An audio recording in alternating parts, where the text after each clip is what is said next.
제가 지금까지 한 거 물건을 검색하는데 돈이 들었나요?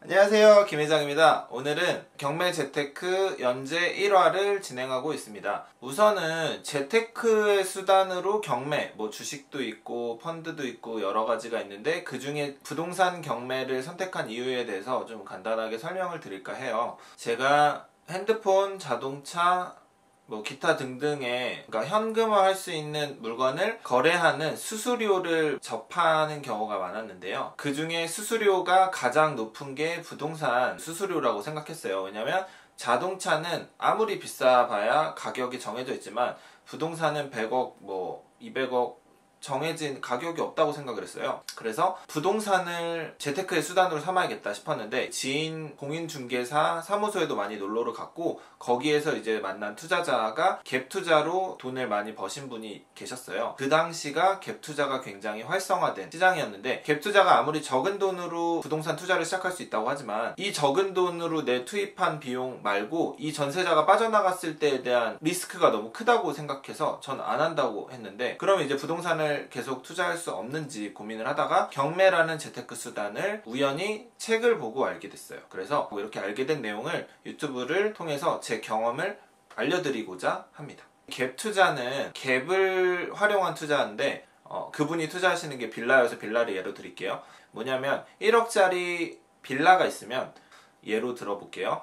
1억짜리 빌라가 있으면 8천만 원의 전세가 들어가 있는데 보통 9천이 들어가 있어요. 이 전세금 8천과 매매가 1억 사이에 2천만 원만 투자를 하고 1억짜리 집을 사는 거예요. 전세자가 나머지 금을 이제 부담을 하기 때문에. 그래서 전세가 들어가 있는 기간 동안 2년이면 2년을 있으면서 그 집값의 상승을 노리는 투자가 바로 2천만 원 가지고 시작할 수 있는 갭 투자였고, 갭 투자를 할까 했지만 갭 투자에 대한 리스크, 그리고 그건 제 성향과 맞지 않아서 하지 않기로 했어요. 자, 그 다음은 자본금에 대한 얘기인데, 자본금이 없는데 내가 어떻게 투자를 하냐 이렇게 얘기하시는 분들이 굉장히 많아요. 근데 자본금은 제가 얼마 전에 올린 영상도 있지만 500만 원으로 시작하신 분도 계시고, 그 다음에 1000만 원으로 시작하시는 분도 계시고, 금액대는 본인이 있는 만큼으로 설정하는 게 가장 좋겠죠. 그래서 저 같은 경우에는 투자를 시작하기 전에는 5천만 원이 있었어요. 그래서 그 5천만 원으로 투자를 시작했는데, 많다 적다를 떠나서 저는 5천만 원이 아니라 3천만 원 있어도 시작했을 거고 3천만 원으로 할 수 있는 투자 물건을 찾을 수 있기 때문에 이게 굉장히 경매 매력이라고 생각해요. 예를 들어 나는 아파트 투자야, 아파트 갭 투자만 하는 사람이라면 최소 비용이 필요하잖아요. 예를 들어 나는 서울에 있는 아파트를 할 건데 갭이 1억, 2억이야. 그럼 내 현금 1억, 2억이 있어야 할 수 있는 투자고, 경매 같은 경우에는 내 돈 1000만 원, 500만 원만 있어도 할 수 있는 물건들을 내가 골라서 내 수준에 맞게 입찰을 하고 처리를 하면 되기 때문에 저는 굉장히 그게 메리트라고 생각을 했습니다. 자, 그 다음에 이제 자본금에 대한 얘기로 나는 많아서 못한다, 적어서 못한다 이렇게 얘기하실 것 같은데, 자본금은 지금 제가 하는 파트에서는 전혀 필요가 없는, 그러니까 돈이 없어도 지금 경매라는 거를 시작할 수 있는, 경매를 낙찰받아서 투자하는 것만이 경매가 아니라 경매하는 그 과정, 이 경매를 하기 위한 최소한의 공부, 최소한의 노력을 투입하는데 지금은 전혀 돈이 들어가진 않습니다. 자, 경매는 본인이 가진 돈으로 입찰을 해서 낙찰을 받지만 처음 시작하는 사람은 확신이 없잖아요. 그래서 지금은 공부를 해나가는 과정이에요. 몇 가지만 알면 할 수 있는 물건들이 보이기 시작하기 때문에 그 과정, 그리고 그 입찰하는 순간까지는 돈이 필요하지 않아요. 지금은 뭘 해야 되냐면 내가 아는 지역의 물건들을 많이 경험하고 많이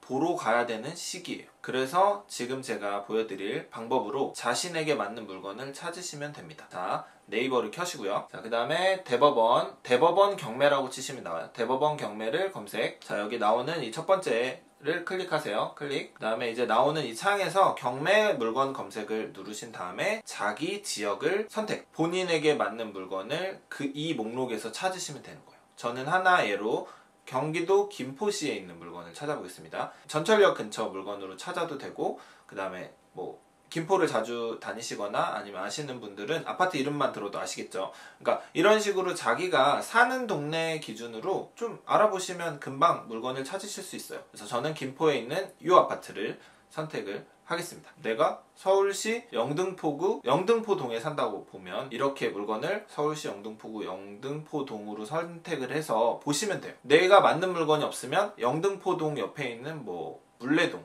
뭐 당산동, 양평동 이런 식으로 지역을 넓혀 가시면서 제가 걸어서 갈 수 있는 데가 1번, 그 다음에 차로 갈 수 있는 데가 2번, 전철을 타고 뭐 기차 타고 갈 수 있는 데가 3번, 이런 식으로 지역을 계속 앞으로 넓혀 가실 거기 때문에 지금은 내가 아는 동네 아니면 내 연고지였던 동네를 보시면 좋습니다. 자, 이렇게 물건을 찾아보시는 것까지가 이번 1편의 마무리 영상이 되겠습니다.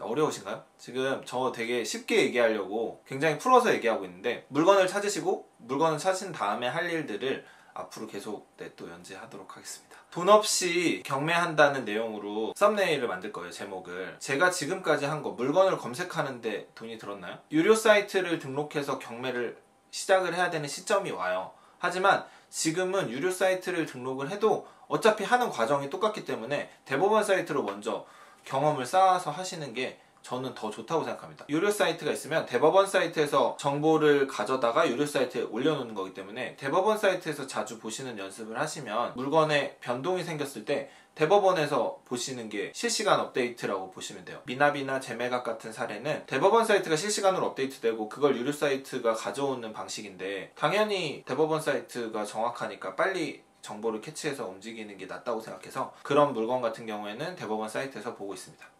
처음부터 대법원 사이트에 들어가시는 좀 익숙함을 키우시면 좋을 것 같아요. 정리하자면 자본금 생각하지 말고, 그 다음에 부동산 경매라는 재테크를 내가 이거에 맞는지 아직 알 수 없잖아요. 그러니까 이거에 대해서 맞는지 틀린지를 본인이 알아야 되기 때문에 해봐야 되는 거, 대법원에 가서 내 지역, 내 주변 물건부터 알아보기. 네, 이게 1편의 내용입니다. 네, 이런 식으로 단계별로 좀 알아가 볼 생각이에요. 제가 임장하는 영상을 워낙 많이 올렸기 때문에 임장하는 영상 말고 이런 물건을 가지고 내가 앞으로 어떻게 처리해야 되지, 이런 고민들 하는 내용을 영상으로 업로드 해볼 생각입니다. 도움이 되셨길 바랍니다. 그리고 또 막히는 게 있으시면 댓글이 가장 빠른 답변 속도가 될 것 같아요. 혹시 이렇게 연재가 올라오는 중간에 모르는 게 있으시면 언제든지 댓글 달아주시고, 시간이 되실 때 좋아요나 구독을 눌러주시면 다른 분들이 많이 볼 수 있겠죠. 1화 내용은 이렇게 마무리하도록 하겠습니다. 감사합니다.